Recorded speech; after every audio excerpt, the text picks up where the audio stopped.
नरेंद्र मोदी और दूसरी तरफ बाबा रामदेव। बाबा रामदेव भी देश के कोने कोने में जाकर कहते थे कि काला धन सरकार को लाना ही पड़ेगा, उसी सरकार का साथ दूंगा, उसी का साथ आप दीजिए। और यही अब वो सवाल है जो गले की फांस बनकर रह गया है, क्योंकि 3 सीलबंद लिफाफों में आज सरकार ने कोर्ट में नाम जरूर रखे हैं, लेकिन उन नामों को सार्वजनिक नहीं किया है। तो क्या अब फिर से आंदोलन करेंगे स्वामी रामदेव? आइए सीधे लिए चलते हैं आपको। स्वामी रामदेव हमारे साथ सीधे इस वक्त जुड़ रहे हैं। स्वामी रामदेव जी, बहुत बहुत स्वागत है आपका आज तक पर। मेरा सीधा सवाल आपसे, और वो सवाल ये कि एक तरफ आप कहते हैं कि सार्वजनिक होने चाहिए नाम, जब जब आपने आंदोलन किया आपने कहा कि नाम सार्वजनिक होने चाहिए, यहां तक कहा कि जिन्होंने काला धन देश का छिपा रखा है उनको फांसी की सजा होनी चाहिए। फिर आपने जिस सरकार को बैक किया, जिस पर पूरा पूरा भरोसा दिखाया खुलकर, उसका दम क्यों फूल रहा है नाम बताने में? देखिए अंजना बहन, काले धन पर कार्रवाई में देरी होने से एक गलत संदेश जरूर जा रहा है, लेकिन हम आज भी आदरणीय मोदी जी के नेतृत्व, उनकी नीतियों और उनकी नीयत पर भरोसा करते हैं। और 67 सालों में जो कभी नहीं हुआ वो पहल आदरणीय मोदी जी के नेतृत्व में, और जेटली जी जब देश के इतने बड़े कानूनविद हैं, और मुझे पूरा भरोसा है कि जेटली जी और मोदी जी का तो काला धन है नहीं, तो वो जरूर इसके ऊपर बड़े और कड़े कदम उठाएंगे। विदेशों में जमा करीब 100 लाख करोड़ रुपए है, और देश की आंतरिक अर्थव्यवस्था में भी उससे करीब 9 गुना ज्यादा है। माने 100 लाख रुपए बाहर है तो 900 लाख रुपए यहां काले धन की अर्थव्यवस्था खड़ी हुई पिछले 67 सालों में। तो ये करीब 1000 लाख करोड़ का मामला है। इसमें 10% भी आता है तो करीब 100 लाख करोड़ रुपए होता है, और वो मनी इन सर्कुलेशन में आता है तो करीब 1000 लाख करोड़ रुपए की देश की अर्थव्यवस्था खड़ी होती है।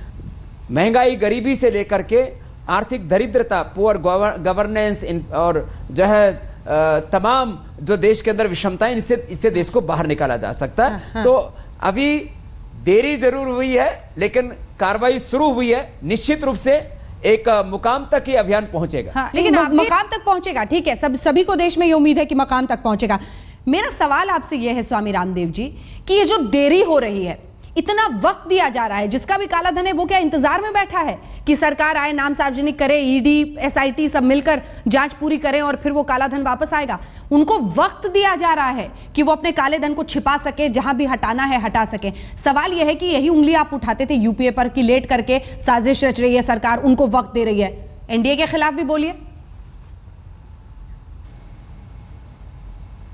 देखिए ऐसा है, 800 से ज़्यादा लोगों के नाम, कोई ऐसा तो है नहीं कि ये मोदी जी की सरकार आने के बाद ही उनको पता है। ये तो कांग्रेसियों ने पहले ही जिनको सूचनाएं देनी थी और जिनसे माल काटना था काट के बैठे हैं। यूपीए की जब सरकार थी उस समय गवर्नमेंट के वरिष्ठ अधिकारी ने मुझसे बताया कि जिन लोगों के ज़्यादा पैसे हैं उन लोगों से बाकायदा वसूली की जा रही है कि भैया तुम्हारा इतना पैसा है, तुम्हारे केस को हम सेटल कर देते हैं, इतना पैसा हमको दे दो। तो यदि उस लिहाज से देखते हैं कि उनको मौका दिया जा रहा है, तो मौका तो कांग्रेस ने पहले दिया। इन्होंने तो सरकार बनते एसआईटी गठित की और उसके ऊपर कार्रवाई शुरू कर दी है, और अभी तो और इसमें बड़े और कड़े कदम उठाने पड़ेंगे। नहीं, ये तो एचएसबीसी एक बैंक है, जो असली काले धन के खजाने जिस बैंक में हो तो यूबीएस है, उसका तो अभी एक भी नाम नहीं आया है। उस दिशा में तो एक कदम भी हम आगे नहीं बढ़े हैं। तो अभी यह तो मैंने कहा 3 आदमियों के नाम जाहिर हुए हैं, कुछ आज नाम दिए और अभी बाकी हैं, और 50,000 से ज्यादा इलीगल ट्रांजैक्शंस गवर्नमेंट ने ट्रैक किए हुए हैं। हाँ। उनके भी जांच पड़ताल करनी होगी। और आदरणीय मोदी जी ने जैसे कि कहा था, टैक्सेशन, टेररिज्म और इकोनॉमिक अनार्की से इस देश को बचाना पड़ेगा। हाँ, आंतरिक अर्थव्यवस्था के भी काले धन के बारे में हमें सोचना पड़ेगा। और मैं कहता हूं करीब 100 लाख करोड़ रुपए भी देश को इस पूरे प्रयास से मिले तो देश की तकदीर और तस्वीर बदलेगी। इसलिए मैं मानता हूं कि इसमें देरी जरूर हुई है, लेकिन कार्रवाई सही दिशा में शुरू हुई है, इसका परिणाम जरूर आएगा। अब टिप्पणी करने को तो कर ही सकते हैं। हाँ, जो लोग कभी जो है लोकपाल के सिवा किसी भी बारे में बात करने के लिए तैयार नहीं होते थे, वो भी कह रहे हैं अब हम आंदोलन करेंगे। जब हम 4 साल से आंदोलन कर रहे थे तब कोई बोले नहीं कुछ भी।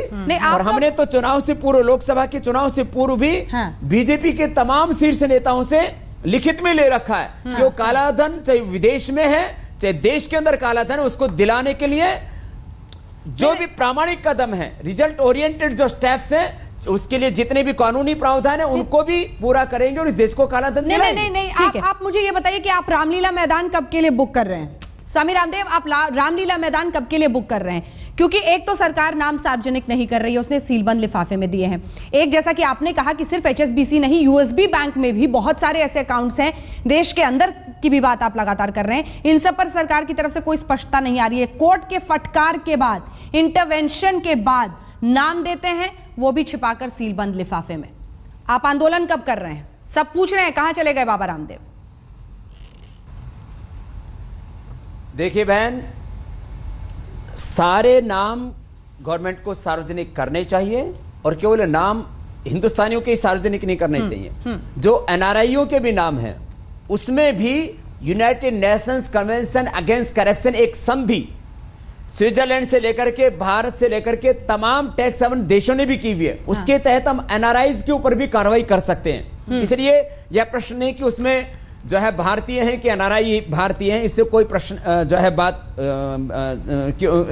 इसमें कोई इसमें जो है फर्क नहीं पड़ता है। लेकिन अगली बात मैं आपसे कहना चाहता हूं, विदेशों में जमा काले धन और देश के अंदर भी काले धन की अर्थव्यवस्था को ठीक करने के लिए जितने भी आर्थिक सुधार होते हैं, चाहे वो मैंने कहा गोल्ड में, लैंड में, रियल स्टेट में, माइनिंग में, पॉलिटिक्स में, ड्रग्स में और कालाबाजारी में, तमाम डिफरेंट सेक्टर्स में जो काला धन लगा उसको भी वापस लाने के लिए सरकार को काम करने चाहिए और सरकार ये काम करेगी। और यदि नहीं करेगी तो हम तो आंदोलन के लिए तैयार हैं, हम तो बने उसके लिए। हमने करोड़ों लोगों में ये अपेक्षा जगाई है कि हम काला धन देश को दिलाएंगे। तो मुझे पूरा भरोसा है कि मोदी सरकार इसके ऊपर ठीक से कार्रवाई करेगी। और यदि ऐसा अवसर आया कि सरकार यदि हमें उसकी जो है ठीक से कार्रवाई करती यदि न दिखी तो हम आंदोलन के लिए तो तैयार हैं ही। ये बहुत, रामलीला मैदान भी बुक करेंगे। लेकिन ये आंख मिचौवल का खेल जो सरकार खेल रही है, स्वामी रामदेव आप खुद देखिए, इसको इतना हल्का बना रहे। वित्त मंत्री जी कहते हैं अगर हमने नाम बता दिए तो फिर कांग्रेसी शर्मिंदा होंगे। तो साहब अगर आपको नाम पता है तो क्या आप कांग्रेसियों को बचा रहे हैं? सीधा आरोप, सीधा सवाल स्वामी रामदेव। देखिए, आज तक एक देश का बहुत जिम्मेदार चैनल है और मैं जिम्मेदारी के साथ एक बात कहना चाहता हूं अंजना। देखो बहन, इसमें 3 लोग सम्मिलित हैं। एक करप्ट पॉलिटिशियन, दूसरे करप्ट कॉर्पोरेट्स और तीसरे करप्ट एग्जीक्यूटिव्स। इन 3 की तिकड़ी ने मिलकर के काले धन की खिचड़ी पकाई है। मैं आदरणीय मोदी जी से और आदरणीय जेटली जी से इस मुद्दे पर लगातार बात कर रहा हूं और मुझे उनके नेतृत्व में, उनकी नीति और नियत में पूरा भरोसा है, यकीन है कि वो इस मुद्दे से डिगेंगे नहीं और जो उन्होंने मुझसे और देश से वादा किया उसको निभाएंगे। चाहे वो किसी भी पार्टी के लोग हैं, चाहे वो कितने ताकतवर लोग हैं कॉर्पोरेट फील्ड के, चाहे वो कितने बड़े एग्जीक्यूटिव्स हैं, चाहे वो IAS IPS ऑफिसर्स हैं, चाहे वो जजेज हैं, चाहे वो कितने सेक्रेटरी, चीफ सेक्रेटरी रह चुके हैं, जो भी ताकतवर लोग हैं, आम आदमी के पास तो अपने गुजारा करने के लिए पैसा नहीं है, काला धन कहां से आएगा? तो इन ताकतवर लोगों के खिलाफ ये जरूर कार्रवाई करेंगे और यदि किसी कारणवश इसमें कोई चूक हुई तो हाँ, हम आंदोलन के लिए तैयार हैं और किसी भी कीमत पर काला धन देश को दिला करके ही दम लेंगे। काला धन का नाम ही नहीं बताना चाहिए सरकार को। काला धन कैसे और कब आएगा, कितने दिनों में आएगा, उसका क्या अमाउंट है, वो भी सरकार को जल्दी ही तय करना होगा। बिल्कुल। और स्वामी रामदेव जी, जब भी मीडिया पे हम बीजेपी के प्रवक्ताओं से ये सवाल करते हैं तो वो कहते हैं कि आपको सनसनी चाहिए, आपको हेडलाइंस चाहिए। और मैंने कहा भी कि आपको इस भुलावे में नहीं रहना चाहिए, मीडिया को नहीं चाहिए, नाम उस वोटर को चाहिए जिसने भरोसा किया कि आप कालाधन वापस देश में लाएंगे। तो सवाल यह है कि स्वामी रामदेव, अगर आप इस वक्त, जैसा कि इस मुद्दे पर आपने इतना रिसर्च भी किया है, आपके पास आंकड़े भी है, आप क्यों नहीं कहते प्रधानमंत्री नरेंद्र मोदी को सीधे आज तक के जरिए कि साहब आप जो देरी कर रहे हैं वो घातक है, काला धन वापस लौटने के आसार कम हो रहे हैं, नाम सार्वजनिक कीजिए, जल्द से जल्द पैसा वापस लाइए। ईडी और SIT का काम है, ये जल्दी से जल्दी इसको कराइए। ये देरी जो है, इस पूरे पैसे को ले डूबेंगे आप, ये वादा आपने किया था, फिर क्या होगा?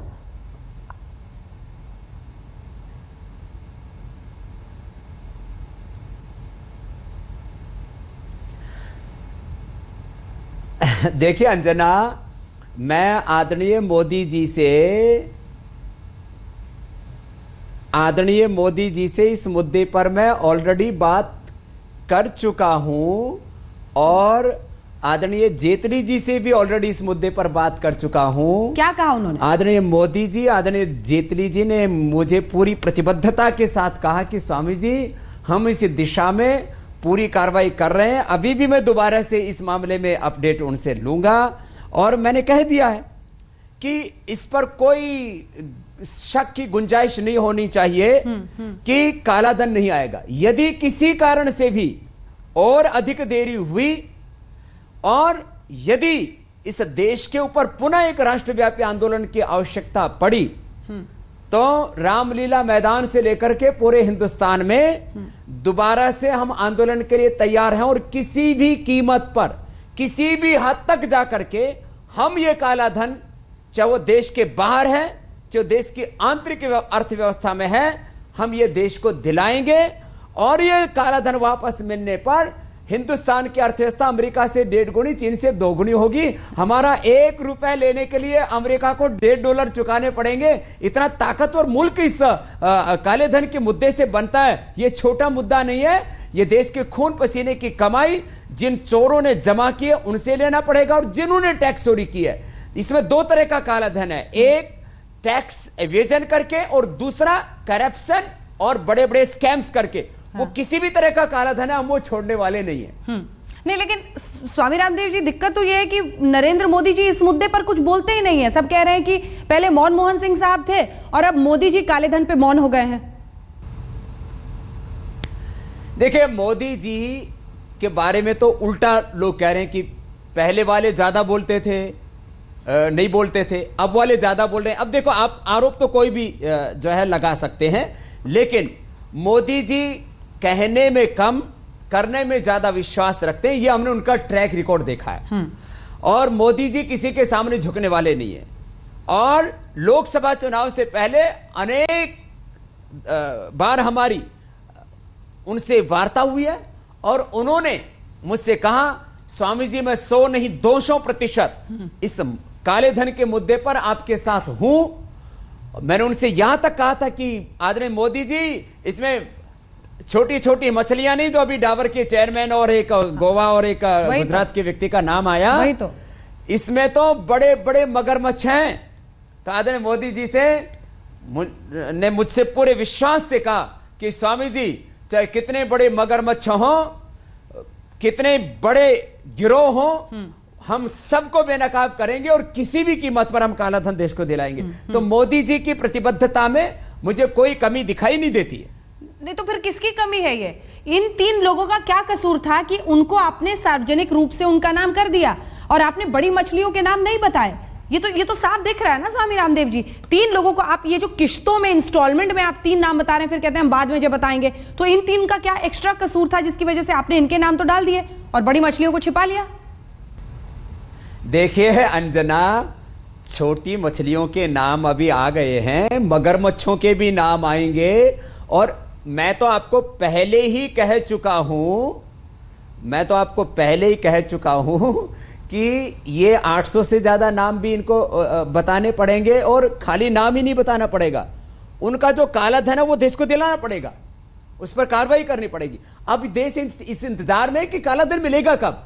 अब नाम भी थोड़े बहुत तो आ गए और सुप्रीम कोर्ट को दे दिए, जब चाहे सुप्रीम कोर्ट बता सकता है नाम। तो अब तो काला धन वापस आना चाहिए। और मैंने कहा 50,000 से ज्यादा जो इलीगल ट्रांजैक्शन टैक्स जो है गवर्नमेंट ने जो पता किए हैं, ट्रेस किए, उनके भी बारे में अभी बताना पड़ेगा। तो ये एक बहुत बड़ा जो है एक चक्रव्यूह है काले धन का, जो देश के बाहर और भीतर तक फैला हुआ और देश को खोखला कर रहा है। माने सारी जो इकोनॉमिक अनार्की है उसके मूल में ब्लैक मनी है, सारा करप्शन का पैसा ब्लैक मनी के रूप में जमा होता है। तो ये एक बहुत बड़ा मुद्दा है और इस पर बड़े कड़े कदम मोदी जी उठाएंगे।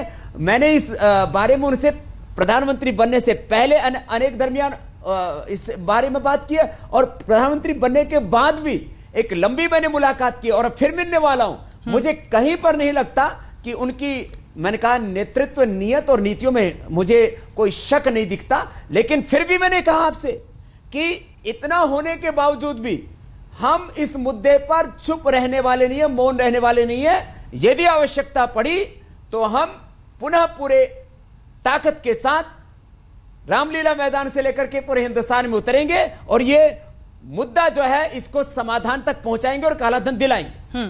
और ये महत्वपूर्ण भी है क्योंकि स्वामी रामदेव जी, जिस तरह से दबाव पूरे देश में बना, एक आंदोलन हुआ भ्रष्टाचार के खिलाफ, कालाधन देश में वापस आएगा, वो सब कुछ शांत। तो हम माने ना कि अब आप सुस्त नहीं पड़ने वाले हैं। कई लोग कह रहे थे कि अब बाबा निश्चिंत हो गए मोदी जी को ताज देकर, तो अब सुस्त तो नहीं पड़ेंगे ना आप, उसी जोश के साथ आप इस मुद्दे पर भिड़े रहेंगे, मोदी जी से भी टकराने को तैयार रहेंगे। ऐसे देखो, निश्चिंतता इस बात से कि पहले हमने योग धर्म और राज धर्म दोनों को समानांतर प्राथमिकता दी थी। अब जब मोदी जी ने कहा कि मैं वादा नहीं इरादे के साथ में दिल्ली के तख्त पर बैठा हूं, तो उन पर भरोसा करना ही चाहिए और उनको मौका देना ही चाहिए, क्योंकि उनका ट्रैक रिकॉर्ड ये कहता है कि जो मोदी ने कहा है वो किया है।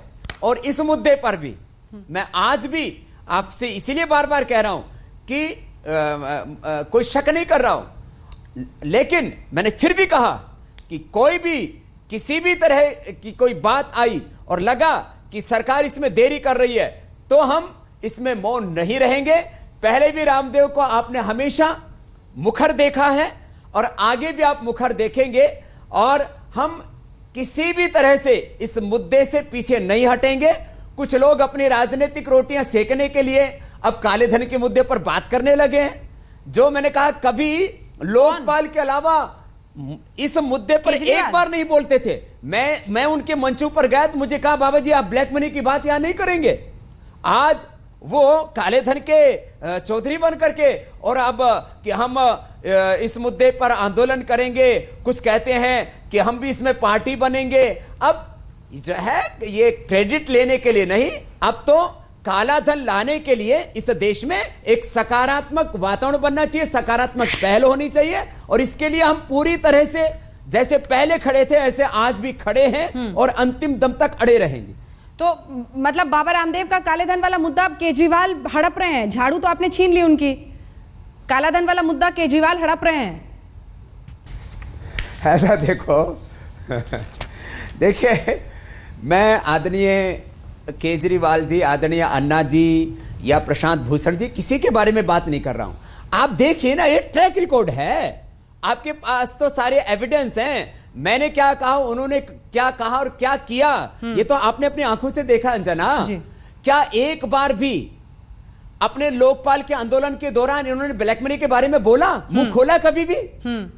अब जब इनको लग रहा है कि अब काला धन आने वाला है तो बोलो तुम भी अब ये ब्लैक मनी का क्रेडिट मिल रहा है ले लो। अब बहती गंगा में इनकी हाथ धोने की जो आदत है, और कोई भी मुद्दा उफान पर आए और उसका श्रेय लेने के लिए ये आकर के आगे खड़े हो जाते हैं, ऐसे लोगों से इस देश को कुछ मिलने वाला नहीं है। इसलिए मैं कह रहा हूं कि इस देश में काले धन को लेकर के गलत फहमियां भी कुछ लोग पैदा करने की कोशिश करेंगे, इसलिए हम संयम के साथ बोल रहे हैं। लेकिन यदि संघर्ष भी करना पड़ा तो उसके लिए तैयार है, होनी चाहिए और एक ईमानदार कोशिश होनी चाहिए, एक ईमानदार कोशिश होनी चाहिए कि काला धन वापस देश में लौटे। और एक एक दिन जो अब बर्बाद हो रहा है वो कहीं ना कहीं हमें शायद उस काले धन से दूर ले जा रहा है। बहुत बहुत शुक्रिया आपका स्वामी रामदेव, हमसे बातचीत करने के लिए। उम्मीद यही रखेंगे कि आप इस मुद्दे पर पस्त नहीं रहेंगे और जिस तरह से मुखर होकर आज आपने कहा है वैसे ही मुखर होकर इस मुद्दे पर उठाएंगे तो बड़ी बात है। कहते हैं अरविंद केजरीवाल ने एक तरह से इस पूरे मुद्दे को हड़पने की पूरी कवायद की है। एक वक्त पर रामलीला मैदान में आंदोलन के दौरान काला धन का नाम तक लेने से मना करते थे केजरीवाल।